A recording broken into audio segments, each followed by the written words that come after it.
पाकिस्तान से तैयबा बुखारी का दावा। रवायत के मुताबिक गुफ्तगू का सिलसिला एक शेर से शुरू करते हैं। खामोश जिंदगी जो बसर कर रहे हैं हम, खामोश जिंदगी जो बसर कर रहे हैं हम, गहरे समुंदरों में सफर कर रहे हैं हम। गुज़श्ता दिनों हमने आपके साथ अफ़गानिस्तान में ख़वातीन, बच्चों, बूढ़ों, माजूरों की हालत ज़ार के हवाले से गुफ्तगू का सिलसिला शुरू किया था। मेरा इरादा था कि मैं सच्ची कहानियाँ आपको बताऊं जो अफ़गानिस्तान में जन्म ले रही हैं, जो अफ़गानिस्तान से बोल रही हैं, सदाए एहतजाज बुलंद कर रही हैं या अपने हालत ज़ार अपने ही ज़ुबान से बयान कर रही हैं, और वो कहानियाँ आलमी मीडिया का हिस्सा भी बन रही हैं। उनमें से चंद कहानियों का मैंने इंतखाब किया था, लेकिन गुफ्तगू इस नहज तक जा पहुंची थी कि हमें सिर्फ एक कहानी पर ही बस करना पड़ा, क्योंकि उसमें इतना दर्द था, इतना कर्ब था, इतनी तकलीफ थी कि हौसला ही नहीं रहा कि गुफ्तगू का सिलसिला आगे बढ़ाया जाए। उस प्रोग्राम के बाद आप लोगों ने जितने टेलीफोन कॉल्स मुझे किए और जो मुझे मैसेजेस भिजवाए और जो राब्ता मुझसे किया, जो बात मुझसे की, जो मुतालबा मुझसे किया, उसके बाद मैंने बड़ी मुश्किल से अपने लिए ये फ़ैसला किया है कि आज एक छोटी सी खबर और एक सच्ची कहानी आपके साथ और शेयर करूं। लेकिन मेरे अंदर इतनी हिम्मत नहीं है कि मैं वो सच्ची कहानी पूरी आपके साथ बयान कर सकूं, लिहाजा मुझे सिर्फ उस सच्ची कहानी के चंद लफ्ज़ ही आप तक पहुंचाने हैं। सबसे पहले मैं एक खबर आपको बयान कर दूं जी। वही हुआ जिसका हमें अंदेशा था, वही हुआ जिसका ख़तरा था, और वही हो रहा है जिसके बारे में कहा जा रहा था या कहा जा रहा है। तो जनाब, सबसे पहले खबर कि काबुल में ख़वातीन का टीवी चैनल बंद कर दिया गया है। काबुल में ख़वातीन का टीवी चैनल बंद कर दिया गया है।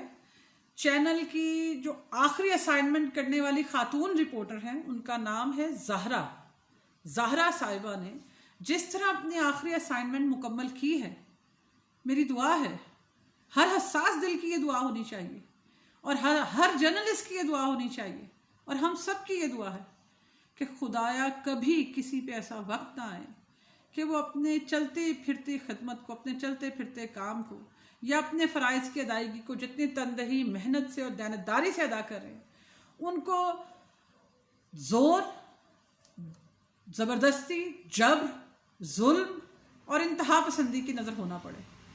ये इंतहाई अफसोसनाक सूरत हाल होती है जिसका सामना इन दिनों हमें करना पड़ रहा है और इन दिनों हो भी रहा है।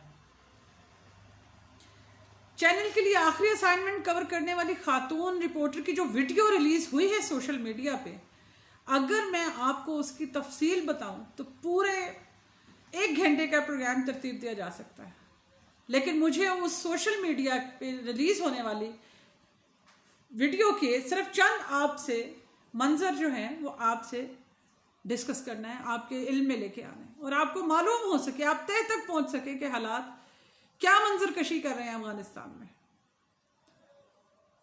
गुफ्तगू के आगे, सिलसिले को आगे बढ़ाने से पहले फिर एक मर्तबा वाज़ेह करते चलें, अपने जज्बात को कंट्रोल करने की कोशिश में हूँ। आप महसूस कर रहे होंगे कि मुझे बार बार कोशिश करनी पड़ती है कि मैं अपने लफ्ज़ों को कैद रखूँ, उनको आज़ाद ना करूँ, क्योंकि आज़ादी हज़म नहीं हो रही है, आज़ादी अब तक आ नहीं रही है और हम शिद्दत से उसे चाह रहे हैं। आज़ादी महसूस करने के लिए भी आज़ादी पसंद होना ज़रूरी है और ज़रूरी नहीं है कि आज़ाद मुल्कों के शहरी भी आज़ाद हों। राय को कैद कर देना भी बहुत बड़ा जुर्म है। बहरहाल, सिर्फ इतना बताते चलूँ आपको,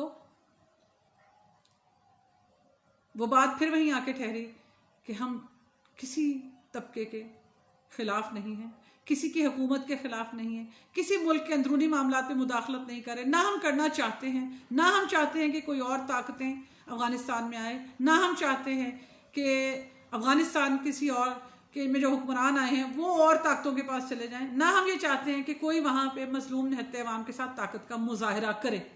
मेरे ख्याल में इस तमहीद के बाद आप हमारा मौक़िफ़ समझ गए होंगे। बहरहाल, काबुल में ख़वातीन के टीवी चैनल की तरफ चलते हैं तो ख़वातीन का टीवी चैनल जनाब बंद कर दिया गया है। ज़हरा ने अपने चैनल के तारों को, कैमरों को, लवाजमात को, एसेसरीज़ को, सामान को जिस तरह लपेटा है, काश ये मंज़र हम ना देख पाते। और आपको मालूम है कि जब वो अपनी आखिरी असाइनमेंट कर रही थी तो उनके तासुरात क्या थे? उनकी आंखों में आंसू थे। वो आप दीदा ही नहीं थी, वो रो रही थी, वो रो रही थी। और अगर काश उनको कोई दिलासा देने वाला होता तो वो बिलक बिलक के रोती। क्या जुर्म है? क्यों कायनात की तख्लीक पे, रब की तख्लीक पे, भाई आप किसी को भी मानते हैं, ख़वातीन अल्लाह की, खुदा की, रब की, जिसको भी आप मानते हैं, तख्लीक है। आप रब की, अपने मालिक की तख्लीक के ऊपर एतराज़ कर रहे हैं, उससे ना खुश है। क्या सिर्फ ख़वातीन पे ही अपने मामलात को या अपने ताकत को साबित करना हुक्मरानी है या मर्दानगी है? ये क्या है? ये कब तक होगा? आप दीदा आंखों से ज़हरा ने अपने आखिरी असाइनमेंट को मुकम्मल किया।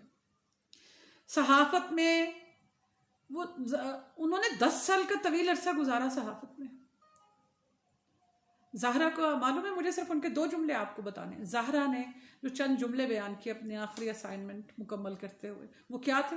वो ये कहती हैं कि मैंने सहाफ़त में 10 साल गुजारे, माशरे के कई तल्ख रवैयों का सामना किया, लेकिन आज सूरत हाल मुख्तलिफ है। और ये इतनी मुख्तलिफ सूरत हाल है कि ज़हरा उसको बयान नहीं कर सकी और अपनी आखिरी असाइनमेंट मुकम्मल करके रोती धोती चली गई। घर को जाएंगी या अफगानिस्तान से बाहर को जाएंगी, ये खबरें भी आप तक पहुंच जाएंगी। लेकिन एक बार फिर वही बहस शुरू हो गई है जो अफगानिस्तान में ख़वातीन के हकूक़ के हवाले से पूरी दुनिया में छिड़ी हुई है। और अब इस बहस में नया मोड़ आएगा और कई नए मोड़ आएंगे।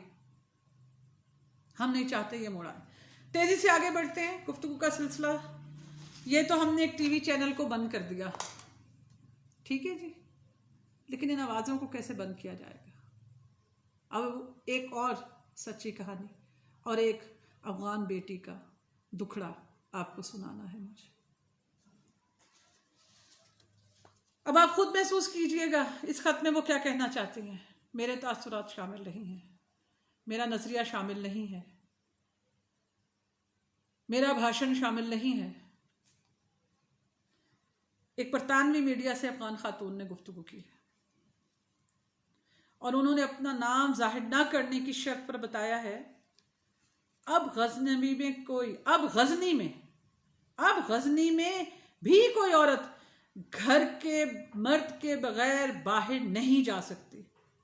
मुझे गजनी बहुत अजीज है, वहां मेरा घर है, मैं वहां पैदा हुई, लेकिन चंद रोज कबल मुझे अपने खानदान के हमरा अपने शहर को, अपने घर को छोड़ना पड़ा। अब मुझे नहीं मालूम कि मैं कभी वहां लौट पाऊंगी या नहीं। मैंने 1 महीना वहां मुसलसल लड़ाई देखी, फिर अपने वालिद और बहन भाइयों के हमरा काबुल आ गए। जिस जगह हम रहते थे वो पिछले 1 महीने से तालिबान के कंट्रोल में था। हमारा घर पुलिस स्टेशन के करीब था, हमारी आज़ादी छीन ली गई है। वो किसी भी घर पर कब्जा कर सकते हैं। मिसाल के तौर पर अगर वो मेरे वालिद को कहें कि उनके लिए यानी तालिबान के लिए खाना पकाएं और मेरे वालिद ऐसा ना करें, इनकार कर दें, तो वो उन्हें मार देते हैं, मार देंगे। इलाके में उन्हें कोई घर पसंद अगर आता है तो वो उस घर में रहने वाले को कहें कि ये घर उनके लिए खाली कर दिया जाए, तो वो घर खाली करना पड़ेगा और अगर हुक्म ना माना जाए तो उसे मार दिया जाता है। मेरे वालिद मजदूरी करते हैं। मेरी एक दोस्त हमले में हलाक हो गई, उसके घर पर गोले बरसाए गए। हमने अपने इलाके के बहुत से लोगों को खोया है। मैं अपनी सब दोस्तों से बिछड़ गई हूँ। मैं यहाँ यूनिवर्सिटी में लिटरेचर में मास्टर्स कर रही थी। मुझे नहीं मालूम आप लोग हमारे जज्बात, हमारी सूरत हाल को समझ सकते हैं या नहीं, लेकिन हम इसे अल्फाज में बयान नहीं कर सकते। वहां गजनी से काबुल पहुंचने में हमारा बहुत ज्यादा किराया लगा। ये एक तवील सफर था। हम अफगानिस्तान से बाहर नहीं जा सकते। नहीं मालूम आने वाले दिनों में क्या होगा। काबुल में हम एक छोटी सी जगह में रहने पर मजबूर हैं और हमारा सब कुछ पीछे रह गया है। हमारी बहन, हमारी बेटी, अफगानिस्तान, आपने दुरुस्त कहा, आप ही नहीं, पूरा अफगानिस्तान बहुत पीछे रह गया है। ना जाने आप कब आगे आएंगे। हमारी दुआएं हैं। हम ना तो तालिबान के खिलाफ हैं, ना सुपर ताकतों की तरफ देख रहे हैं। हम तो आपकी तरफ देख रहे हैं। हम तो आपके मसाइब की तरफ देख रहे हैं। हम तो आपके दुखों की तरफ देख रहे हैं। और हम दुआ कर रहे हैं कि आपके दुख कम हो, आपके मसाइब कम हो, आपकी भूख कम हो, बदअमनी कम हो और आप जिंदगी में आगे आएं। आप पीछे ना रहें। फिर मिलेंगे। अल्लाह हाफिज़।